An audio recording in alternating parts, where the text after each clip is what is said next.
Well, good morning, everyone. My name is Taylor Tone. I'm the host and CEO of BTV Business Television. For those who don't know me, we have a show that's been on the air for just over 23 years. I've got the banner right behind me, no promo. And I think all three of these gentlemen I've had the privilege of interviewing over the years. We've traveled up to the Yukon for a number of years. I was actually just saying to these CEOs how I still remember probably about 18 years ago, our camera crews flying over some trees in the Yukon, and it was a project owned at the time by a company called Gold, and those trees are now the Victoria Gold mine up in Canada's north, and it's astounding to me the growth that I've personally seen up in this area, and we've had the privilege of filming some companies all the way through to from the very early days of thinking that there might be something there to actually drilling and proving, and then throughout all the way through to production. So it's pretty exciting. BTV broadcasts on BNN Bloomberg in Canada, and we're very excited because we just got picked up by Fox Business News coming into the fall season. So that'll air Sundays at 5 p.m. I have to give the plug, I'm told, on Eastern Standard Time, right after football. And we do have a special Yukon mining focused episode as well, and that will air in September. It's scheduled for the second to third week, so watch out for those dates as well.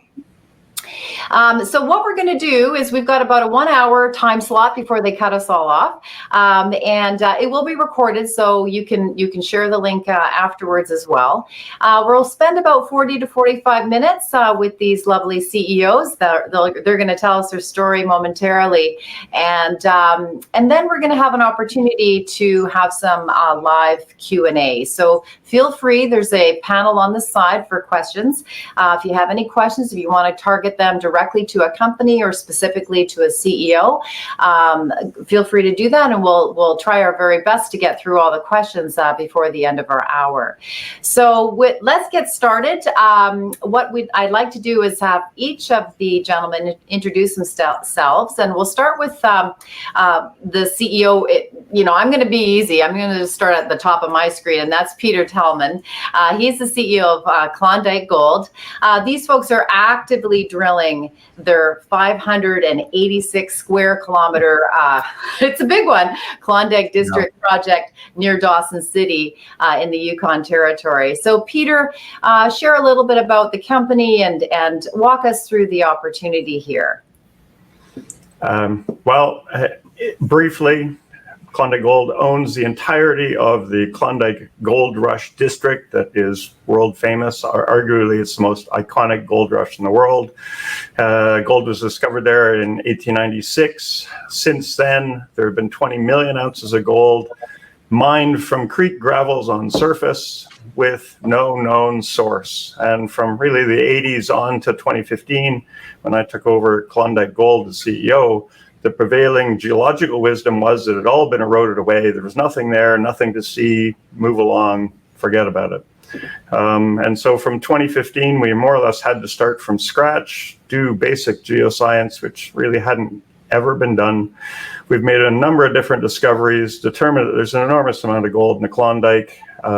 We've basically gone uphill from Bonanza Creek and uphill from El Dorado Creek, which are the two biggest placer-producing creeks in the Klondike, and made significant discoveries. Right now, we are drilling for a maiden mineral resource, first one ever, coming soon, and we hope to have that ready and published in 2022. Awesome. So that's so actively drilling to prove that all up right now. It's been busy. It's been a busy few years, yes. And there's a lot of, we've just finished, we just added on a drill program, but we are drilling now and we'll continue drilling into end of September. Whatever we've drilled will inform the resource. We have most of, or all of the assays from this year still to come, plus a bunch of other interesting things through the fall. All right, so everyone keep your eyes on that. And then next, thank you, Peter. Next, we have Greg Johnson. I've known Greg for a long time. I was trying to think about the first company I remember visiting you with, and that was Nova Gold, I think, way back in the day. Like we're talking over a decade ago. Last metal price cycle, yeah. So I've known Greg for a long, long time. They recently announced at Metallic Minerals significant progress at their alluvial gold operations in the famous Klondike Gold District in the Yukon. Greg, let's hear a bit more about Metallic Minerals and about what you folks are doing over there. Yeah, well, appreciate that. Thanks, Taylor. So Metallic Minerals is a relatively new company. We started putting it together in the bear market back in 2016. Myself and a number of other former Nova Gold alumni came together, and we set our target really initially at Keno Hill in the Yukon, which is really our flagship silver project. We are a silver-focused exploration development company. And the opportunity in Keno was this iconic high-grade producing silver district found shortly after the Klondike Gold Rush, produced over 220 million ounces of high-grade silver, and our neighbor Alexco has brought it back into production here just in the last year. So it's an exciting development for the Yukon. Our focus is on those underexplored parts of the Keno Hill district, on trend with those known productive structures, kind of what we would call headframe exploration. We've had great success in 2020. Last year, we're following that up with a multi-drill program. We're targeting about 10,000 meters. Just finished the first ever deep IP survey out in the East Keno part of the district, looking at some new deposit styles, some new geologic settings that hadn't been previously recognized. The team's pretty excited about to come into an old district like this and start to come up with things that hadn't been seen before is pretty exciting, especially where those have implications of great scale. So we've identified a dozen kilometric scale soil anomalies that we got the first drill holes into last year. We're following that up with both RC and core drilling this year. The program started early in the summer, so we're starting to see numbers just starting to trickle in. We'll probably have some initial results there soon. So that's an exciting program. It's the biggest drill campaign we've had to date at Keno Hill. And of course, with Alexco going back into production, it means all the infrastructure is already in place on this project. So it really gives us an opportunity to focus on exploration, which is what we do well, and hopefully make some big discoveries that can eventually be quickly brought into production. We have a couple of other assets. You mentioned the alluvial portfolio that's up near Peter's neck of the woods.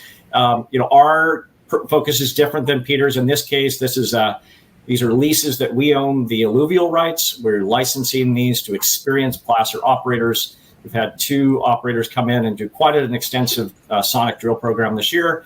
They're doing the bulk sample testing now. So we're expecting here next month to see potentially the first royalties for production on that. So that's an exciting development for Metallic. And then the last thing I'll just mention is our recent La Plata acquisition, also a high-grade past silver and gold producer in the southwestern U.S. And we launched our first ever drill campaign on this. This is a target that was previously drilled by Rio Tinto and Freeport. It's a pore-free system with an intact epithermal high-grade vein district around it. So we're excited to be working on that. Very similar in many ways to the targets we're looking at Keno Hill. So it's in terms of the year, it's been a challenging year for investors with the metal prices and the ups and downs. But I think fundamentally the industry is going full bore. Many companies have been able to raise money, including ourselves. We're well funded well into 2022, and this is going to be an exciting year for us in terms of delivering news over the next couple of months and into early next year. Excellent. And just for the viewers here too, how close are you in proximity, the Keno Hill project, to Alexco in production there? They're interfingered. Our grounds directly adjoin theirs. Theirs adjoin ours. They're primarily on the western half of the district, and we primarily cover the southern and eastern halves of the district. Okay, awesome. Thank you so much, Greg. And last but not least, we have Brandon Mcdonald, who I just actually saw your clip that we're going to be airing on. You have some news clip with us, so that's exciting.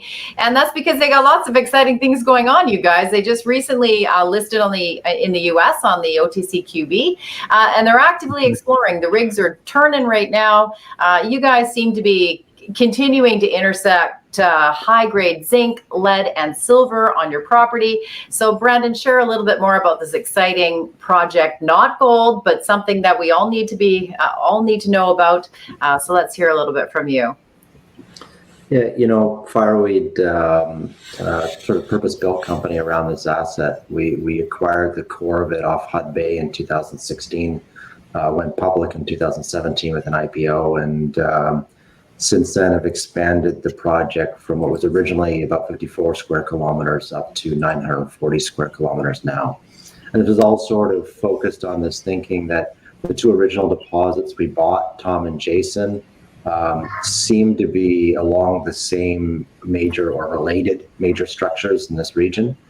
So the acquisition of ground to the west, added another deposit known as the Boundary Zone, which was sold to us by Teck. But we really saw a broader opportunity, which is this major crustal structure running through this area that was a basin bounding fault, 400 million years ago, seems to be a conduit for the fluids that produce these zinc, lead, silver deposits. So it's an opportunity, a lot like what other companies are doing now, thinking about districts holistically and thinking about major district structures. And rather than working from, a soil survey into a drill, a drill program, it might be almost like thinking bottom up instead of like, okay, where might these deposits being formed? What is the genesis of them? How then when I go look for them? So rather than being just data driven, it's also like theory driven.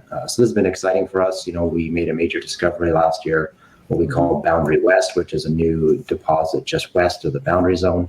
Had our first drill results out of that just a couple of weeks ago, and we're expecting some more soon. Along this major structure, we see another 5 or 6 potential deposits there that have, either some combination of gravity, geochemistry, or something like that signatures. So what the ambition here is, as a company, is to take these string of deposits, and which already the resource on them, which includes only Tom and Jason, makes it one of the largest undeveloped zinc, lead, silver projects in the world. But really take that and, look to how do we build a not long mine life, but ultra long mine life, like generational asset that can mine responsibly and, in a way that really builds this district into a meaningful global zinc producer. Yeah. We're going to touch on that. And thanks, Brendan. We're going to touch on that ESG aspect because it's really becoming more and more prevalent, environmental, social, and governance issues that investors are really concerned about when they're when they're looking at a company to potentially invest in. Before I go though, I have to ask you, this Tom and Jason names for a project, it's like I just named them after my boys, Travis and Jacob. Was it somebody's children's names? Like, I have to ask. I saw it in the script, actually. We're not 100% sure about Tom, but Jason, there's a financier in Vancouver by the name of Hank Ferris, who I think lots of people in this industry will know. He was the money behind the joint venture that found Jason, and Jason is the name of his son. So okay. Jason Ferris is the namesake for the deposit. So Boundary Zone was named because it was at the boundary of the property. Nobody had a child named Boundary. So that name's up for grabs if someone wants to name their kid that. But so it's Tom, we don't know. We're not sure. It's a Hud. There's another Hud Bay kid in there. Yeah, and Tom is, that was found by prospectors in 1951 who were working for Hud Bay, and Tom is a surname that you see in Ross River. So the theory has been perhaps that it might have been related to that, might have been one of the names of the prospectors. We just don't know. There's no records for the naming of it. Okay. Well, I just had to ask, because I remember I was reading your actual script for this episode we talked about, and I saw the Tom and Jason. I thought, I got to ask Brandon. Anyways, thank you. So you did start a little bit talking about ESG, and, it may be an advantage for tier 1 mining jurisdictions like Canada. There's the greater transparency, there's higher regulatory standards. Everyone sort of needs to to do their part now, but it's not just about, broad brushstroke doing your part on ESG. Now you've got to also be transparent with it and have it on your website and make sure that you're talking about it openly. So maybe, I'll go back to you, Peter, because you guys are actively drilling. Share with us, and in particular, we're getting questions from BTV, and it's millennial investors that are very, very interested in this as well. Share with us what your company's focus, what Klondike's focus is regarding ESG, and what sort of mandates have you guys put in place for that? Well, and again, as a junior explorer, it's hard with a company that basically has 5 permanent employees. Yeah. The protocols that the ESG, anyway, sorry, there's some echo there, but the protocols for that big companies want and the major funds want really aren't. We don't have all the documentation for it. Mm-hmm. I was on a PDAC panel talking about ESG earlier on in the year, and basically one of the points I made on that was I actually live in the community in Dawson where we're based, so I spend more of my time there than I do here. I'm currently in Vancouver. All of our employees, we interact with the community and the First Nations daily on everything, buy our groceries there and live. And so from the social perspective, we are an intimate part of the community. We sponsor right now, actually, we're sponsoring a ball tournament for Yukon.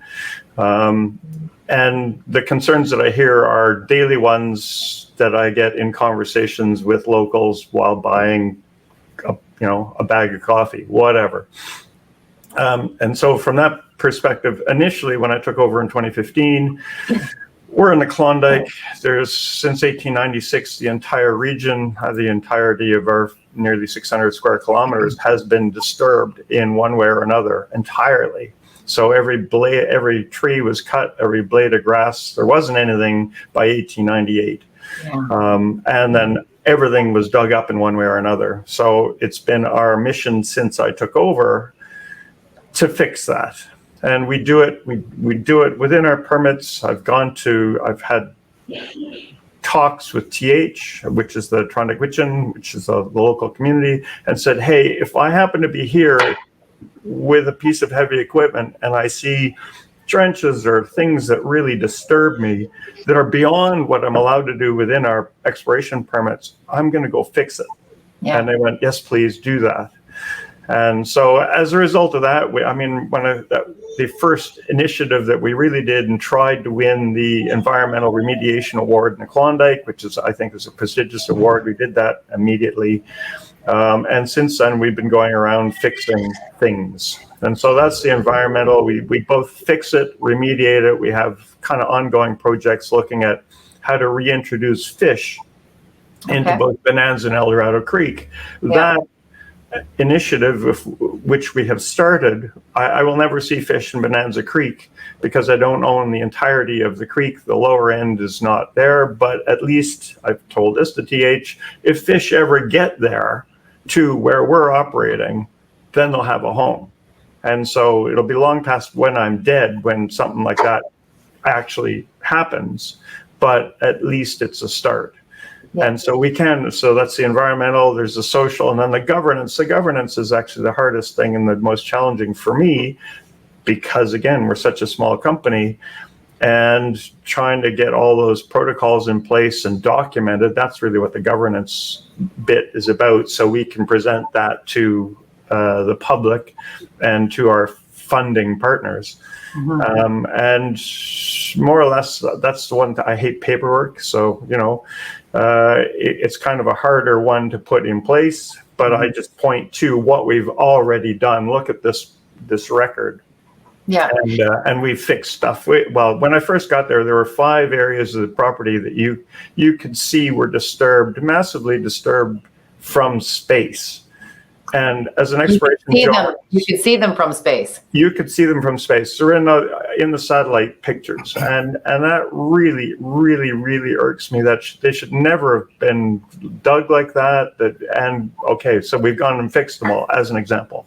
So there's a visual way to estimate that. I mean, it's a 1.6 kilometer long trench that was dug 30 or 40 or 50 foot deep, and it had 200 meter width disturbance. And you think you can't see that from space, man? It looks awful. So that's now a moose pasture. Yeah. Anyway, so it's every day. I would say ESG is an effort that has to be done with purpose every day. It's really hard. You're pushing a wet noodle uphill, but every day I find something that really needs to be addressed. And whatever needs to be addressed, it takes days, months, years, possibly lifetimes to fix. And so none of this is going to happen overnight. No, and I agree with you. But, you started off saying, well, we don't really do much, but the fact is you are, right? And it's those small little bits that you are doing to help within the process here. And it sort of, this is what I have found when I interview CEOs of mining companies in particular, is it becomes part of their culture, right? Yeah. And it needs to be. It really needs to be. Instead of just a box you're checking off, it actually needs to be what you guys are every day. It's part of your culture and part of your team's culture, right? So you go out and you look for these things that you can help that were maybe really terribly destroyed or disturbed prior to you, and with rules and regulations that weren't in place, right? I'm going to say, maybe I misspoke. On a daily basis, it does not look like we do much. But 7 years into this, we've remediated, I don't know, I need the number, but it's well over 10 kilometers of stuff and regrown areas and blah, blah, blah, probably in the order of hectares. And it's an ongoing effort that needs to be addressed, and we just keep plugging away at it. Awesome. Thanks so much, Peter. I'm going to ask the same question of you, Greg. What's Metallic doing in overall in the ESG sphere? Yeah, I mean, I think to echo some of Peter's comments, I mean, as an exploration development stage company, we're not building mines here, so we're not digging up the ground. There's not a lot of disturbance. We take care to use best practices on the disturbance we have to do. We're in a smaller community. It's not an area that's seen the disturbance that the Klondike, has. Our camp is right in Keno City, so we are hiring local people.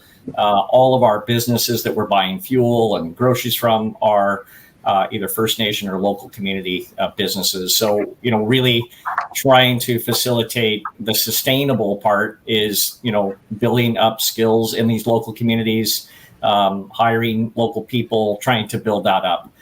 We engage with NND as our local First Nation. We engage with them. We give them regular updates on our progress. We hire, a lot of local folks to go out on even our earlier stage projects, and we look for opportunities for employment or education. So those are the things as an exploration development stage company that we can kind of do, on the ESG, front that can make a difference. We do, as you said, Taylor, it's a bit of a mindset. So, we prioritize this. We think it's the right way to do business is with a framework of we want to minimize disturbance. We want to do things in best practices. We want to be thinking about, if we do it this way versus that way, can we have less impact? And so that's the approach that we bring every day. But certainly, these are relatively sparsely populated areas that we're working in. Resources are the economic development potential in these areas. So how can we work with these communities to bring our potentially value-adding projects, not only at the exploration stage, but eventually if these make it to become producing mines, so that they contribute in a positive way to the local communities and to the local economy. And I think that's kind of our focus for, what's our take on ESG and how do we apply it at the stage of company that we are today? Yeah, no, I mean, thank you for that. And it's true. It's a very, very different ammo, if you will, than if you're already in production. That's a whole other subset. But I do think that, and I am seeing that it is becoming definitely, as you mentioned, Greg, a mindset, part of companies' corporate culture. And if you do take this project through to production and don't sell it, and as a lot of folks do, to a major, but if you do take it through, then that mindset will help you in that next phase, and so on. So let's hear from you, Brendan, on what Fireweed Zinc is doing in the ESG realm. Yeah, like I'll reiterate what both Peter and Greg said, that I think you have to start with the internal best practices on making sure that you minimize your footprint, that you engage local companies, particularly Indigenous-owned companies, and then from there you keep that engagement going.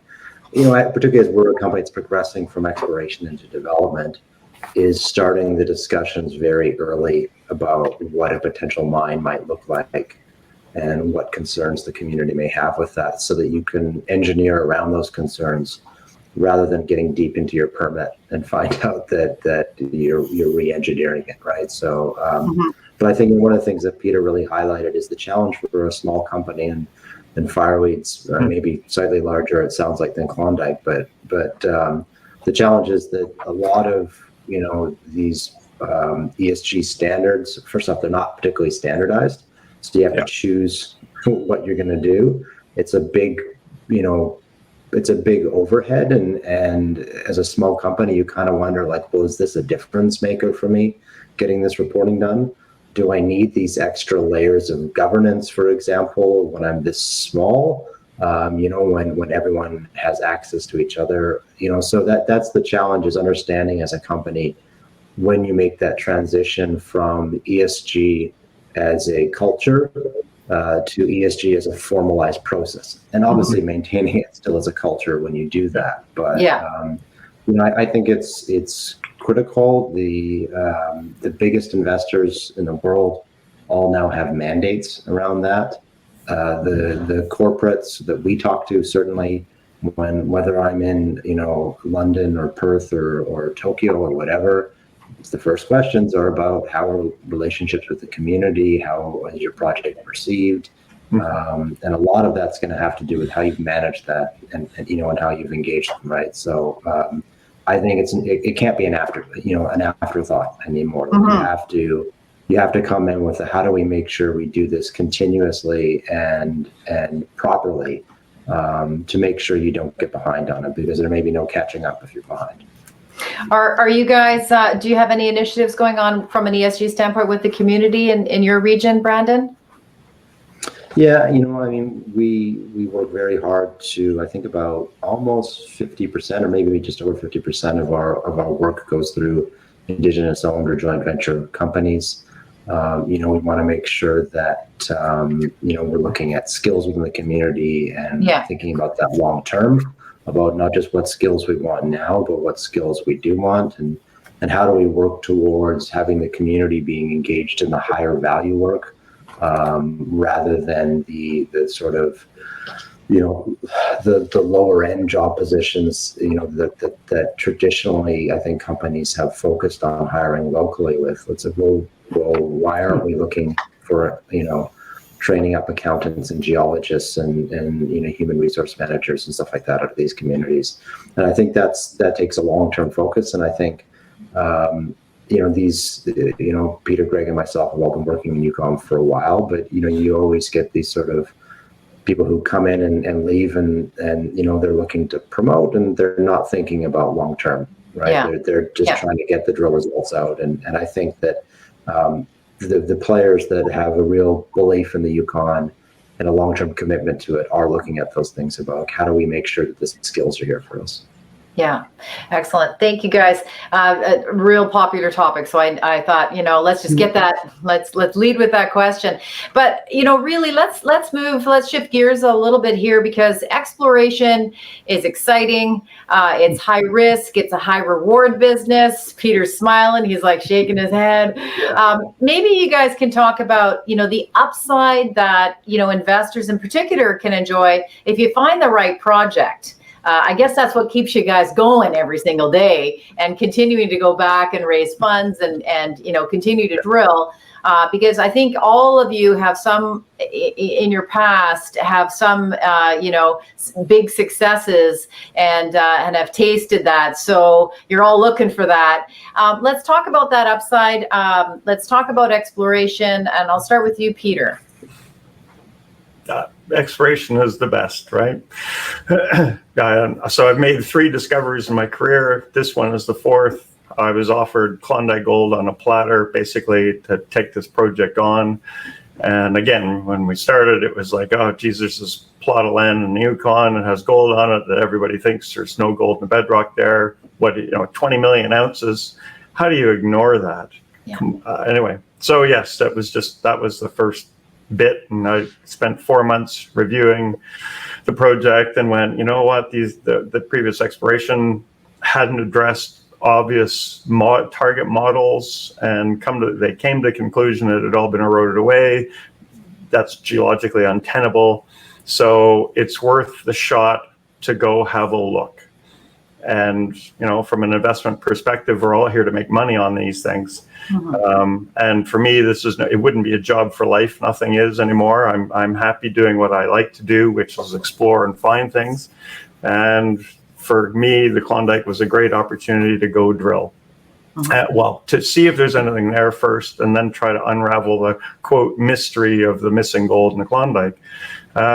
And, a couple of years later, just as an example, drilling the one hole, which that was now 2 years ago, it was 1,000 grams gold, 1,000 grams silver over a meter.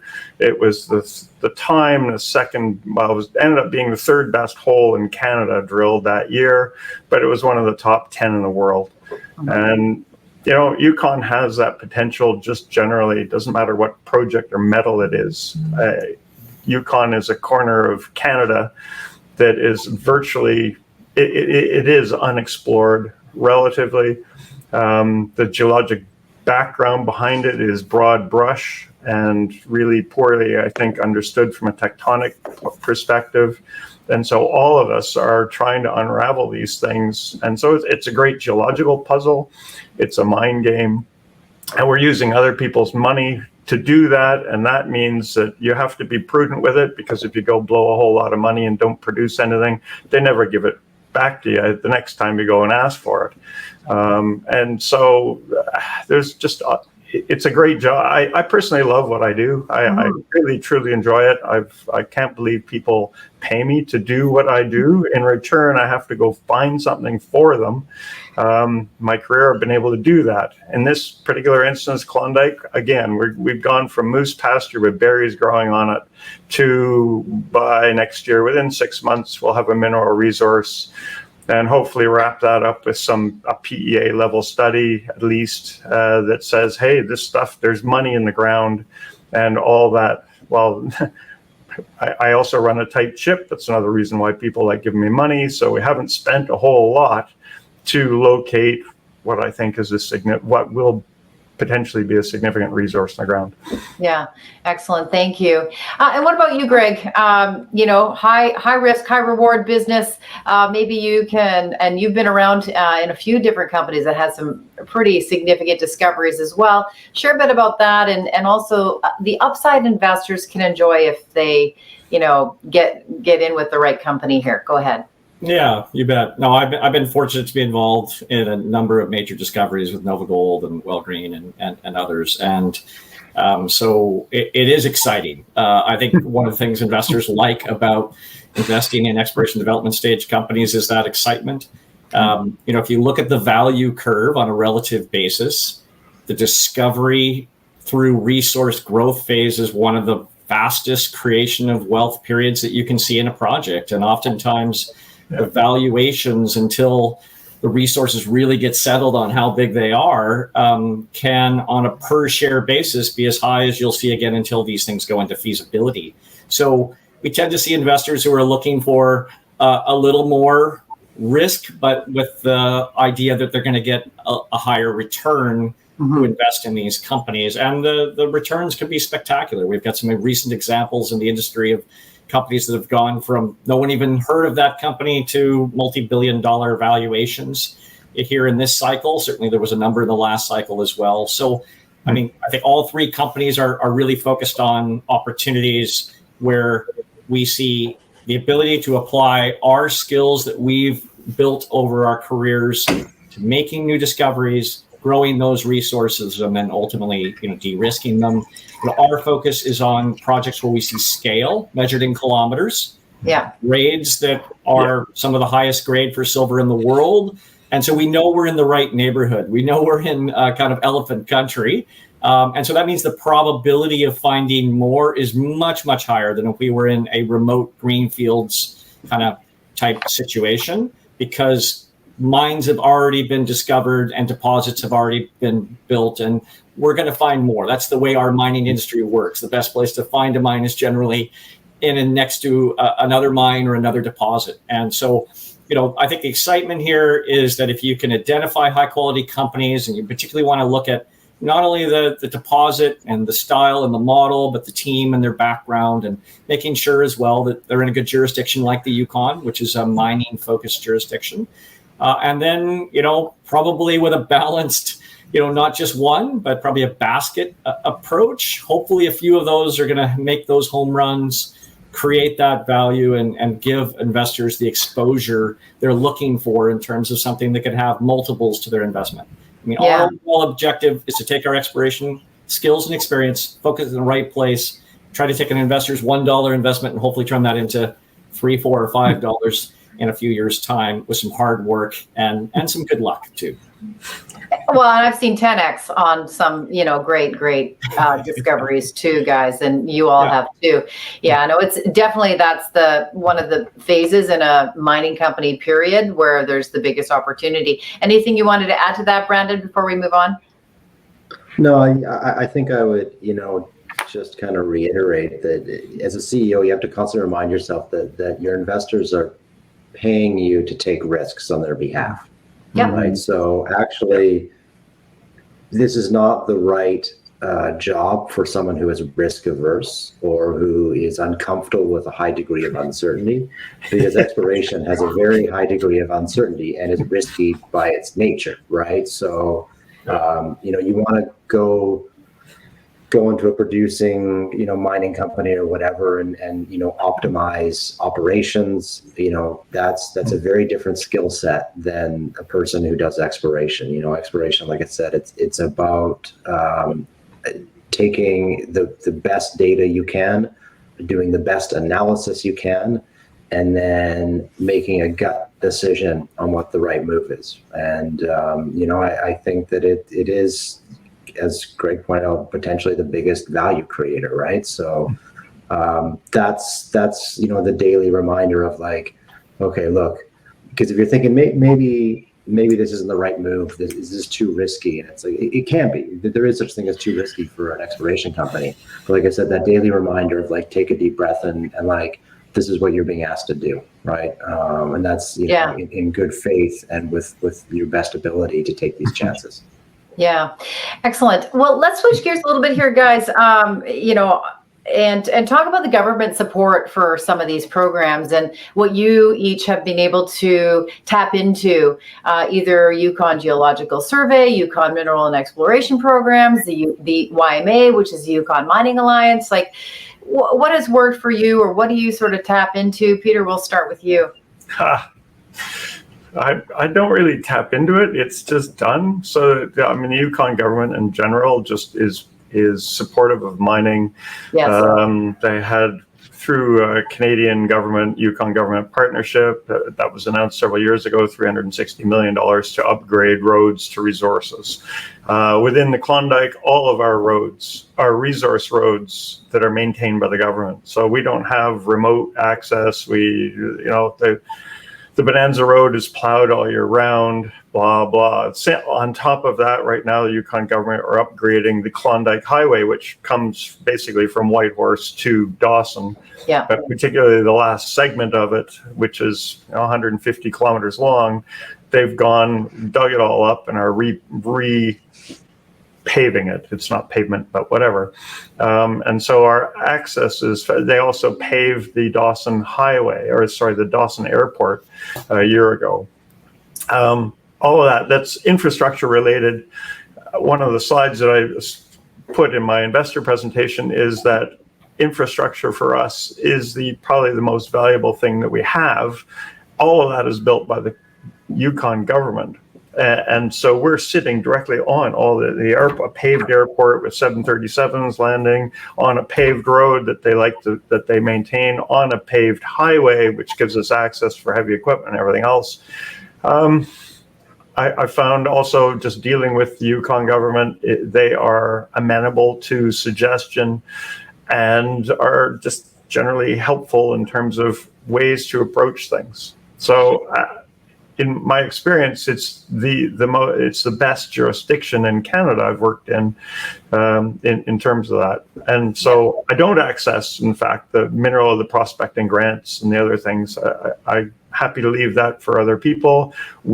Klondike Gold gets far more benefit already from the Yukon government without accessing things like that. Yeah, no, it's excellent. It's worth mentioning because we got, viewers today patching in from all over the world, and some are just maybe not aware of the government support and different programs that are available. And I've spoke with many CEOs in your region, and they do tap in and they do get the support. So Greg, let's hear from you on how you guys utilize government support. Yeah, I would echo. First of all, Canada is one of the best mining jurisdictions in the world. So already you're off to a good start. Yukon, I think I agree, is one of the best jurisdictions in Canada that I've worked with. One of the benefits of a smaller population base is that this is a more responsive government. If you need to talk to the minister, or you need to talk with folks at the government, if there's something that's pressing, you can reach these people and with your cell phone. That's right. So it's, from that perspective, I think it's much easier to work and be able to express either concerns or to be able to ask for things that could be, of assistance. I mean, in Keno Hill, we've got hydropower on site. We've got a highway to site. They just recently upgraded the highway. We asked them for safety reasons to expand the cell coverage. We now have cell phone service at our drill rig. So these are all things that just make it easier for us to operate. And fundamentally, I think the way for people to think about a territory versus a province is a territory we're still very reliant on the federal government. So they're trying to build their economy. Yes. And trying to encourage business. In the Yukon, the number one thing is resource development is how that economy is going to get built. And so they really are trying to respond. Recent permitting, Lexica got their permits in 2 years. Show me another first world jurisdiction where you can get a mine permit in under 3 years. Yeah. There aren't that many, right? So this is a place that does understand mining. The requirements for mining are well understood. They communicate those. I mean, every project has its challenges, but it's a great location. And the YMA, as you mentioned, is an organization. I think we're kind of unique in the Yukon that a lot of us know the CEOs and the other companies. We collaborate. In a way, we're not really today on this panel here. We're silver focused. Brandon's zinc, and Peter is gold. We collaborate. We're not really competitors in the sense of perhaps you might be competing with someone to stake a claim, but once you've got your ground and once you're doing your work, there's a lot to benefit by collaboration between companies, and with the government programs. We recently had the Yukon Geological Survey out. They're looking at regional things that could be significant to our project. So I think in general, investors should know, if you're thinking about mining investment, Yukon is one of the places that should be on your radar. I don't really understand why Yukon companies in general are lower value than a comparable Ontario company. I don't think it's justified. In fact, I would argue it should probably be the other way around, based on the geologic setting we have in the Yukon and the very significant support for mining. Yeah, no, thank you. Thanks, Greg. Brendan, what about you folks over at Fireweed Zinc and some government support and programs? What have you guys accessed? Well, we last year at PDAC, unfortunately, during the chaos of the initial onset of COVID, the government did announce that they were committing $71 million towards the Robert Campbell and Cannell roads, which are our access roads, right? So that's a mixture of federal and territorial money directly going to supporting our project and our projects near us. So that's critical. But I think there's more than just writing a check. There's that through YMA and through that promotion. Yeah, the government supports that, but the Minister of Mines or Minister of Economic Development or the Premier might come to some of these events and talk. And it's really about recognizing that their words and their presence and their actions, increases the visibility and appeal of a jurisdiction. Ultimately, they understand that investor dollars are mobile, and that any dollar invested in Ontario could be relocated to Yukon and vice versa, depending on investors' relative perception of the appeal of these jurisdictions. So this, getting out there, making the jurisdiction better, of course, makes sense, but then also telling everyone about the jurisdiction is the next critical step, right? So I think that's, been an excellent job. And, Peter joked about, using his phone to call, the Premier, but no joke. Well, and exactly. I can't tell you any other area where I've talked to a CEO where they're able to do that in the mining space, honestly. Yeah. Well, what's the odds you have a project in Ontario and you can just ring up Doug Ford and No. Doug, like Newfoundland. I could do it in Newfoundland when I was there. Yeah. Okay. And that's great. And Newfoundland's another small, population base where you kind of have that knowledge and those relationships. So I think that that we know Premier Sandy Silver as Sandy, and Minister Ranj Pillay and Minister John Stryker as Ranj and John. I think this makes a big difference, and it's having them hear your concerns directly, rather than it being filtered through a low-level bureaucrat who writes a summary report, which is vetted by a high-level bureaucrat, which goes onto the minister's desk and he reads for 2 minutes, right? Like that critically changes the responsiveness of a jurisdiction. Yeah. There are so few people in Yukon. Like, there are more bears and moose in Yukon than there are people. That's true. And it's a small town. So you can't, like, Sandy Silver and Ranj Pillay, so the premier, deputy premier, or whatever. You meet them at the grocery store. You can't avoid them. And so it is a private, or not private, but it is such a small. It's a community. Group. Yeah. Community is the word I'm looking for. Yeah. And so, we all share the same concerns, which is developing how best to make all this good for everyone in the territory. And we're all on the same page with that. Awesome. Well, listen, guys, we've talked about like the enormous upside and potential that your region has and exploration mining. Obviously, though, that doesn't come without its challenges. So I'd like to hear from you guys each on, what your current challenges are facing, overall, your particular company. I know, but it's good to know. It's good for the investor to know there's a lot of upside here. We've talked about this high grade that each of you have in your projects, respectively. But Peter, what would you say is one of your biggest challenges you guys are facing right now? I gotta say, last year, that was the COVID and the implementation of COVID protocols and how to just get a full season in without getting whacked, was the most stressful season I've ever had managing a program ever in my career. This year, on the flip side, everything has gone. We had all the stuff in place. This year, everything went absolutely perfectly. There were no hiccups. There were no major, no equipment broke, nothing broke down, and it's been probably one of the easiest. In terms of challenge, though, again, it's us against Mother Nature always. So we have to drill holes that hit, spend money wisely, get the most done for it. Actually, the first geologist that taught me as a young student, he said an exploration geologist is a geologist. Anyway, an exploration geologist can do for a dime what any damn fool can do for $1. And that really boils down the challenge of, here, you're trying to find a mineral deposit for the fewest amount of dollars other people, investors' dollars. They're not really yours. They're paying you to do this, and you have to do it quickly and on budget and for, you know, just as little as possible. So that actually keeps me awake daily. Yeah. And that's the spur on probably all of our careers, is just trying to do that. Like I said, this year has gone swimmingly well for us. And I'm just looking forward to the data rolling in coming soon. Awesome. Thanks, Peter. What about you, Greg? What sort of, you know, current challenges are you guys facing as an exploration company?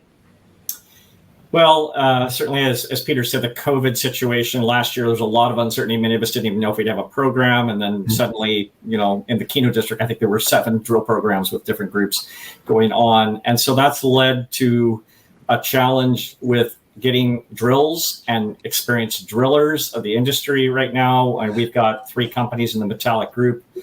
We have been struggling to get high quality drillers and drills at the level we would like.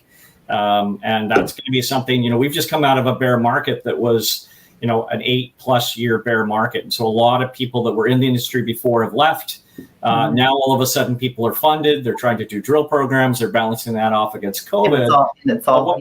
What we're seeing is that the experienced drillers aren't out there. So guys will have a drill, but they won't have a crew. And that's going to be something that's going to take some time to be able to get that depth again in the industry, so that when we say we want to go to 3 drills, we actually have 3 drills we can bring in. So that's going to be a big challenge. And we're seeing that, you know, in the Yukon, but we're also seeing that that's a North America wide thing. And I'm guessing it's probably a global situation. So that's probably been one of the biggest challenges we've seen this year. Yeah. Well, hey, maybe your new friends here can help you with when they're done with their drilling. That's the way it's been. It's been handoffs. Someone finishes and that drills to another project. So absolutely. Yeah. Well, I would imagine it is. Like, I know you've got a drill program. Can you send your guys down here when you're done? I would do that. Brandon, what about you? Some challenges. Yeah, I'll reiterate Greg's point that this year people was a challenge, and we had 2 rigs on site, and to be completely honest, not every driller was great. So there was some midstream replacements of drillers, but that's just a shortage of people, right? Like that's what's going to happen as the industry starts to take off. That whether it's drillers or geologists or heavy equipment operators or anything like that, it's not going to be easy to find people. So I think that the medium-term risk for all companies is, it's not just about having money. It's about actually being able to execute the program with people, right? So, of course, capital availability is always a concern. Do we have the valuation we want? Do we have the capital we want? Particularly as the project matures from exploration to sort of pre-development and development, it starts to get pretty hungry, particularly as it's a big project. Like, everyone likes to have a big project, but it's hungry. It requires a lot of capital. Yeah. So it's that managing, for an exploration stage project, like early exploration, I think Peter's point is spot on, that every dollar needs to go into drilling that possibly can, or targeting and then drilling. But then as you get into exploration, it's that managing your retail that cares only about drilling, to understand that actually as you mature, there's a lot that goes on that's not drilling, a lot. And that in my budget's 4 times as much, but I'm only getting 20% more drilling done. It's not because my drilling is costing that much more. It's because there's so many other activities, pre-permitting and engineering activities to do, right? So I think, all development and early, sort of transition companies have to work on that. Okay, do I have the valuation necessary to support this transition? Can I then get the capital? Can I then get the people? And then can I get my shareholders to understand what I'm doing, right? As I transition out of the lottery of the exploration stage to the grind and the de-risking development, right? So that's certainly what we view as the big challenge right now. Awesome. As a shameless plug for the Yukon and Klondike Gold, our drillers we have good drillers, and in point of fact, one of their nice pleasures this year was they were setting records for meterage. Okay. So one drill pair drilled 2 drills worth of drill core through the entire season. They're still going. We have a bunch of drills going, but we've been able to source people. There are people available. It is a shuffle, so maybe you guys, you can talk to me later when we get. I was going to say, but not yet. But there is an experienced cadre of people working in Yukon available around. It is true that it's tough to share them around, and it's kind of like musical chairs a bit, but they're there. So that I just Yukon is a great jurisdiction for professional quality people of all sorts. Awesome. A couple other questions I want to, lob out there, and probably not a chance for everyone to answer, just so I can get them in. And then there is a question up here for Greg that we'll ask too. But if anyone wants to jump in, feel free. Mining is not known as a technology-driven or a technological industry at all, and I get it. But the fact is, if I look at the conversations I'm having today with CEOs of mining companies versus 20 years ago, there have been many advances in technology. So maybe, share with us something that's been disruptive or game-changing for you, because all of you have been in the industry for a while, some longer than others. Maybe share with the viewer, the investor, that you do use technology, and what's something that's been a little bit disruptive or game-changing for you. Well, I think about my first ever job in the industry, 1993. I was 16 years old. I was soil sampling on a project in Yukon, and it was still tool chain, right? Yeah, there was no GPS. It was just like, you pull the rope between the stations, and you're sighting everything with the compass, and it wasn't probably until almost a decade later that they pulled the error out of the GPS. The built-in error, and then it suddenly now our soil samplers have a tablet with them. They record details of every station they're at. It's one person per station, and it's just so much faster, right? And better quality data to boot. Yeah. And then things like a magnetometer has not changed much. An EM loop has not changed much, but we now have access to so much computational power that was never available before. I can remember Sid Visser, having a room full of computers 20 years ago that probably had the total power between them of my laptop, right? Yeah. And inversions and machine learning and stuff like that, particularly machine learning is just starting to, really. It's coming into this industry, isn't it? Yeah. Yeah. Yeah. And I think that companies that aren't taking advantage of that aren't looking at, okay, well, how can machine learning help me? And it's tricky, because if you don't know how to do it, if your data isn't high quality, if you haven't sanitized and normalized the data across different sets, it's not going to give you anything. So it is alive. It is alive and well in your industry, even though a lot of people consider it an older, antiquated industry. I do want the message to be that technology is alive and well in this sector, and it's quite prevalent to make things more efficient. It's a data-rich business, so it's there have been the issues in the past where getting that data into a format you could work with was challenging, but now that this stuff is being computerized, now that you've got all these layers, this is an area where that kind of big data approach can start to be applied. We've engaged across the Metallic group, a group called Gold Spot, and we've been doing a deep dive on their process, which is basically take all your data layers, start to distill them down, clean them down, and then eventually the outcome will be take your 46 different data layers and start to combine those in innovative ways to try to find new vectors, maybe that are very subtle, but could have implications for controls to mineralization and things. And so this stuff it's early days, but this is coming, and this is coming, to companies that are at our exploration stage where it could really a big discovery on something that's subtle, but with the right information and the right way could really make a big difference. Oh, we got a quick question for Greg here, and then I'm just looking at the time. We got 1 minute left, and I got to do a close. Greg, quickly, how's the exploration on the Keno East going, and what's the progress, or what's been done so far this year on Keno East? Keno East, so is this underexplored parts of the Keno district on the eastern side. This is where we have the big targets that we discovered last year. So that's a big focus of our drilling. I can say it's going well. We're discovering some new things, and we've just completed this deep geophysical survey that's just giving us some really exciting information. So there'll be a lot more to come on Keno East.